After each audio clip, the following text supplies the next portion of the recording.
അതുപോലെ investigations, laboratory investigations ചെയ്യുന്ന കാര്യങ്ങളിൽ ഹോമിയോപ്പതി ഡോക്ടർമാർക്കാണ് ഇതിന് കൂടുതൽ ഇമ്പോർട്ടൻസ്. നമ്മൾ നേരത്തെ ഡയബറ്റീസിൻ്റെ കാര്യം പറഞ്ഞു. ഇപ്പോൾ C-പെപ്റ്റൈഡ് എന്ന് പറഞ്ഞ ടെസ്റ്റ് ഞങ്ങൾക്ക് മാത്രമേ ഇമ്പോർട്ടൻസ് ഉള്ളൂ. Anti insulin antibody, anti islet cell antibody എന്ന് പറഞ്ഞ ടെസ്റ്റ് ഉണ്ട്. ഓട്ടോഇമ്യൂൺ ഡയബറ്റീസ് ആണെന്ന് അറിയാൻ പറ്റാണ്.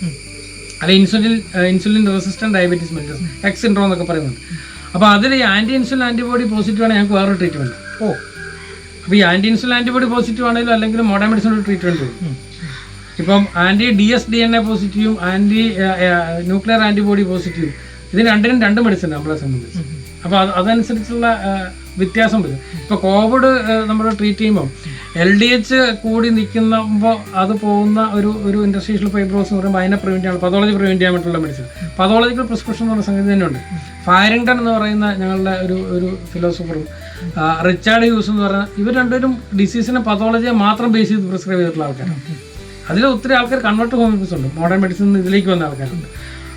ഹനുമാൻ തന്നെ മോഡേൺ മെഡിസിൻ കഴിഞ്ഞിട്ട് വന്നതാണ്, മോഡേൺ മെഡിസിൻ്റെ MD ഡോക്ടർ. അപ്പോൾ ആ ഡയഗ്നോസിസിന്, സ്പെസിഫിക് ആയിട്ടുള്ള ഡയഗ്നോസിസിന് വളരെ വളരെ ഇമ്പോർട്ടൻസ് കൊടുക്കുന്ന ഒരു സിസ്റ്റമാണ് ഹോമിയോപ്പതി. പിന്നെ ഈ ഡയഗ്നോസിസ് എന്ന് പറയുന്നത് ആരുടെയും കുത്തകയൊന്നുമില്ല.